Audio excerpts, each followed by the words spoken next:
Alright, with our crankcase all done, now it's time to install all the rest of the parts. So the first thing I'm going to do is finish up the cylinder head. The reason I'm doing that is because I'm tired of looking at these screws and all these little parts that I'm probably going to lose. So first thing I need to get, thermostat seal. Now again, that wasn't included in the cylinder head kit, so you got to order that separately. In my opinion it should, but my opinion doesn't matter. So, you can't see it, but there's a small groove inside of there. That gets installed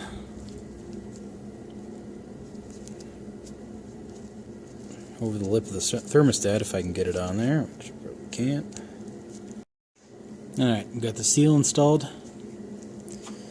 Seal cap goes on top of that. Just kind of fits in there. Then our spring goes on top. Powered gasket set comes with 2 gaskets. So holes don't quite align in that one. So, if you notice, that one looks a lot better.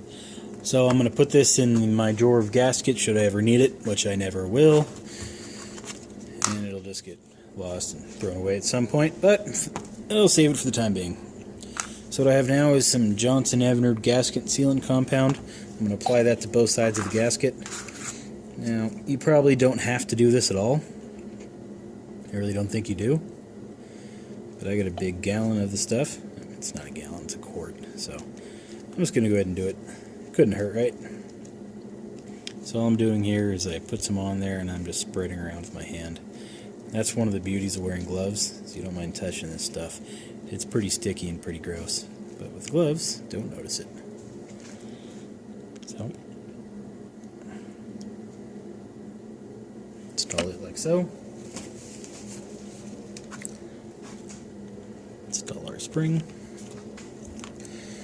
Now, I use gasket anti-seize on pretty much everything I put together. My last video, when I was installing the crankcase, I mentioned about the ground problem. I'm not going to worry about it on this because nothing attaches to it. At least, nothing important. Little clamps to hold spark plug cables down do. But nothing that's going to be affected by not grounding this.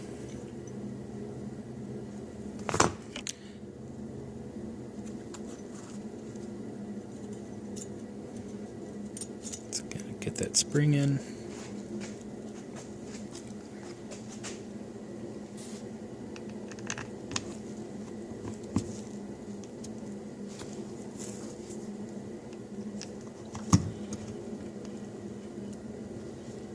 And I just lost my alignment.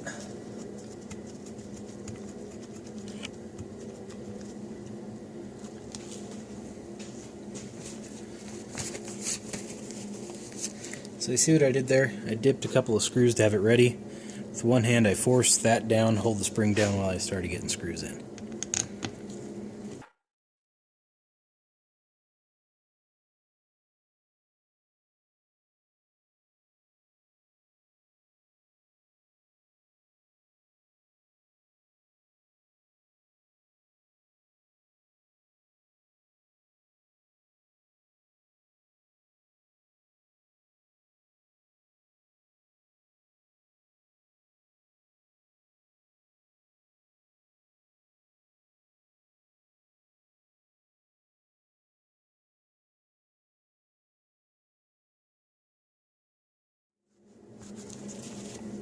And our cylinder head is done.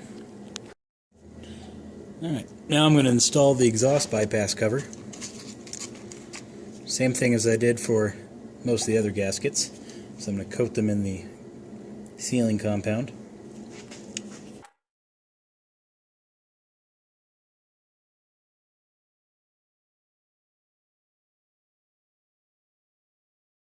Install our inner piece. I'm going to coat the next gasket in the compound.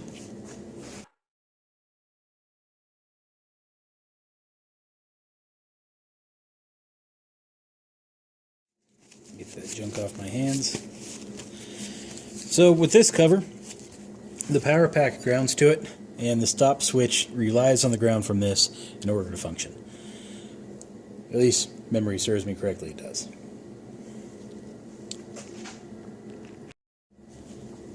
So I went ahead and cleaned up everywhere a screw would go. I just wire wheeled this. I didn't sandpaper it. Wire wheel's so much easier.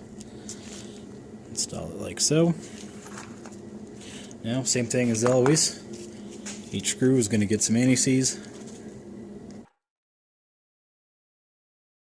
Now, there's 2 different screws on here than the rest. I'll show you where those go in a second.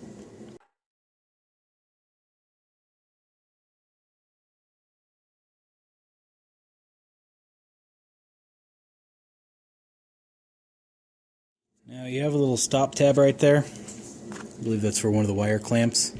That's where our smaller screw head's going to go. Same with this one. A little tight because of the power pack mount. So that guy goes right there. So now, just got to tighten all those up.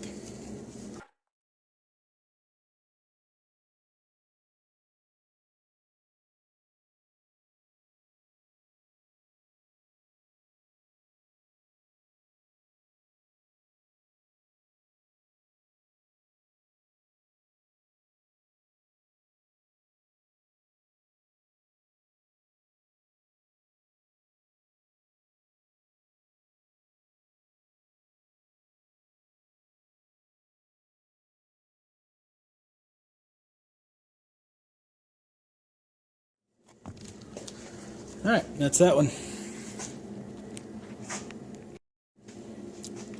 Now it's time for the starter bracket. Grounds are especially important here, especially since this is going to be an electric start motor and has a starter there that draws a lot of current. I've already cleaned up screw mounts. Now I'm just applying the gasket sealing compound.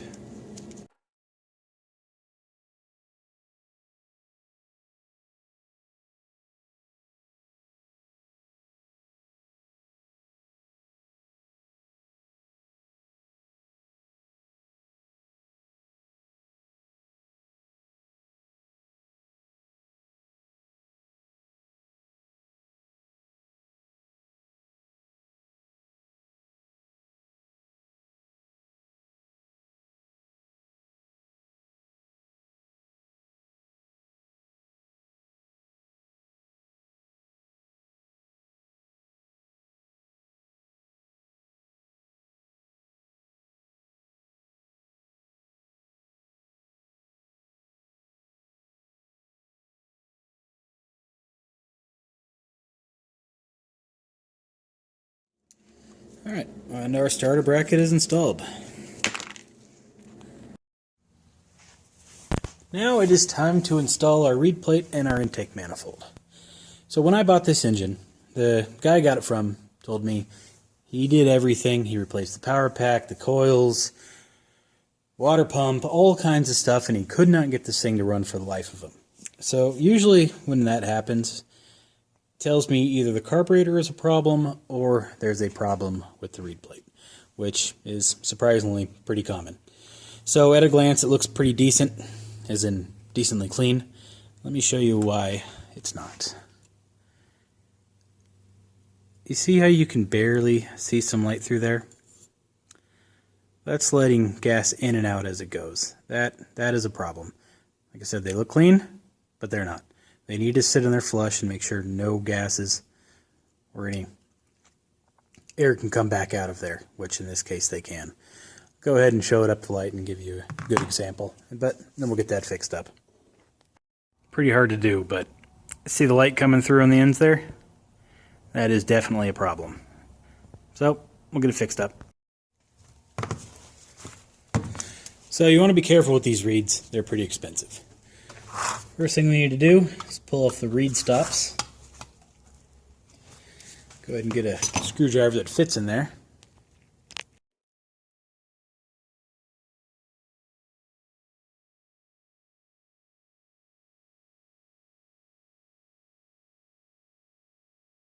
Now I'll go ahead and clean the surfaces up just with some sandpaper like I've done for everything else. Alright, reed plate is cleaned up. Now, the reeds, kind of expensive. Can't really do much with them. So all I'm going to do, set them on a nice flat surface and just rub some steel wool over the top of them.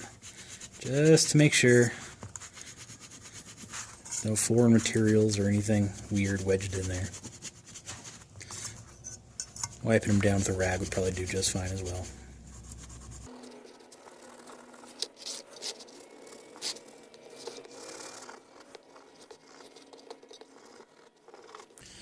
And that is pretty much all we need to do to clean up that plate. So there is a small little filter up top right there. I want to blow that out with some compressed air or something to make sure there's no foreign material inside of it, but those are ready to reinstall. So what I'm going to do, just to prolong their life, since these don't have a direction they get installed, I'm going to flip them over. Done this before without any problems. Whether it hurts, whether it helps, not quite sure, but I don't see it hurting that much. My little filter cap thing fell out, so I'm just going to push it back in there. Now the alignment on these is pretty critical. You want to make sure they're as centered as you can get them. Now I'm going to just put them in there, hold it back up to the light.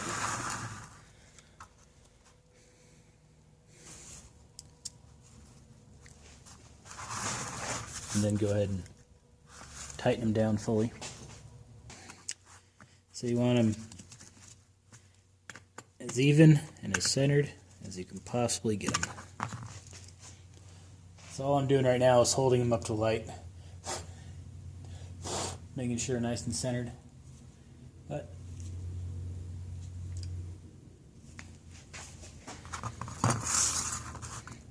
forward a little more on them. That may be good right there. First set is installed. Now it's time for the second.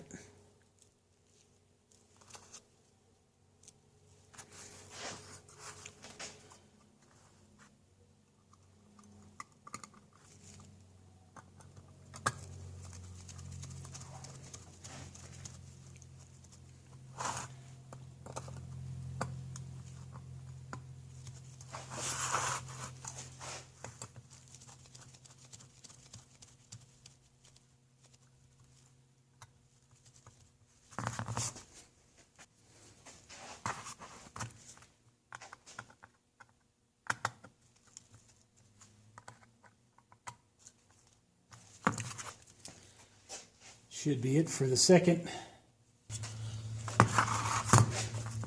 Have a little more meat, if you will, on one side than I do the other. So just kind of move them over a little bit. Turn it back down and recheck. Alright, that should about do it.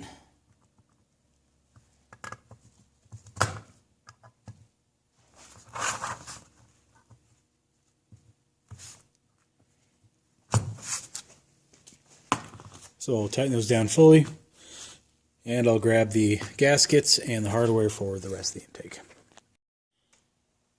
Alright, I got my hardware and my gaskets ready to go.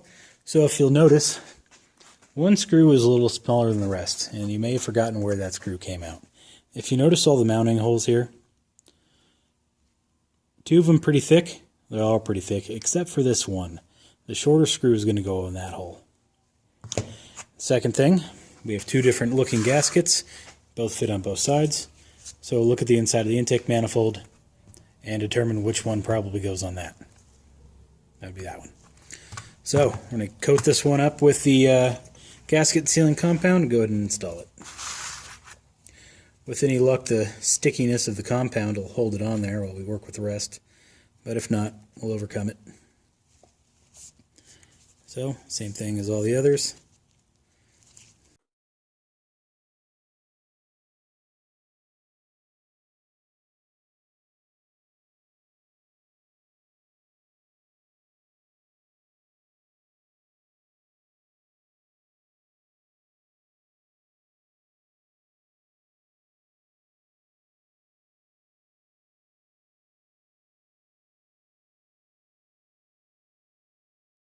Now, one crucial thing I forgot to do, may not be crucial to many, it is for what I'm doing. This is going to be a remote controlled engine, meaning steering wheel, 9 feet away from the engine, whole 9 yards. So what I need is for that screw to attach a ground wire to, and my choke solenoid for these top two. So that's why my ground is pretty important on these. So I'm going to go ahead and sand off the areas real quick and get it ready for proper grounding. Alright, got that all cleaned up. So go ahead and start installing hardware now.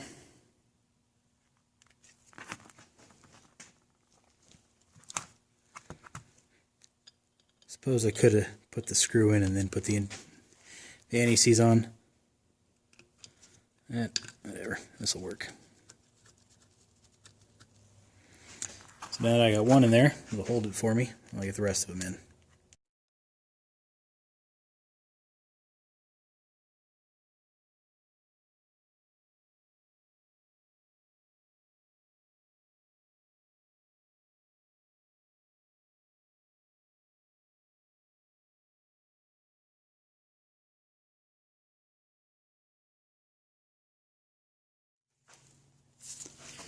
Now you want to start the same way you did everything else. Start in the middle, work your way out. Don't tighten them all full blow at once.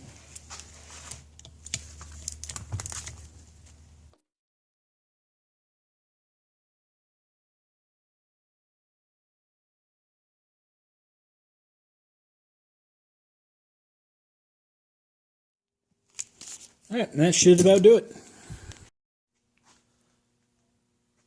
Alright, now it's time for the cylinder head. I got the hardware ready to go, and I got my cylinder head here.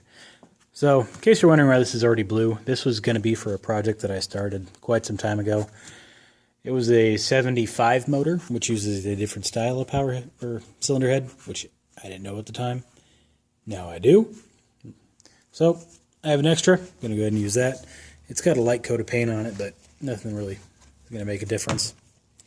So sometimes when you buy a cylinder head, mainly if it came in a power head gasket set versus if you bought it individually. I find if you buy it individually, it'll say do not use sealant on it because it already kind of has some built in.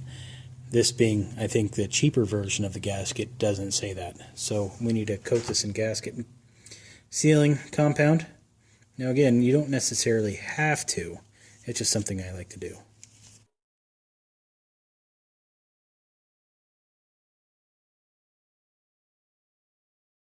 Now what I'm going to do is prop up the power head.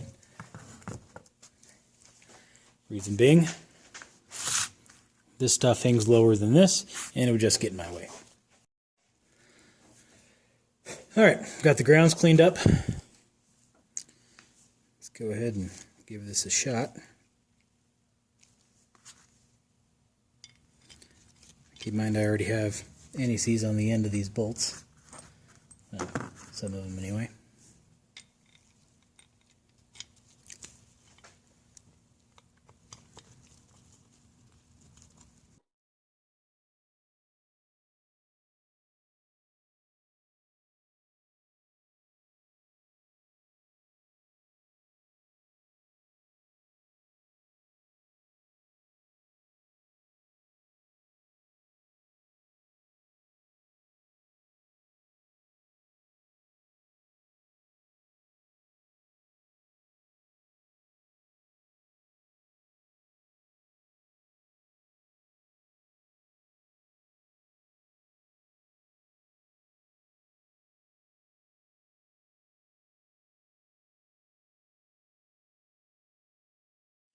So our cylinder head is loosely installed.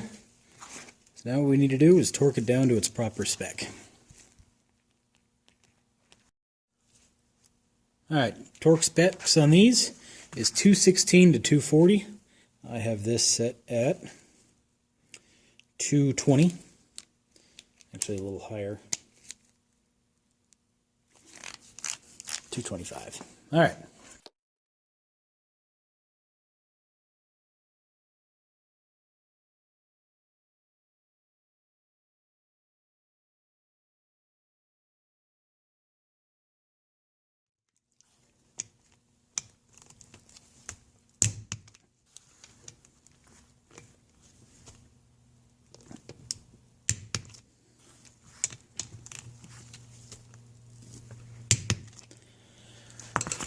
Alright, our cylinder heads are nice and torqued.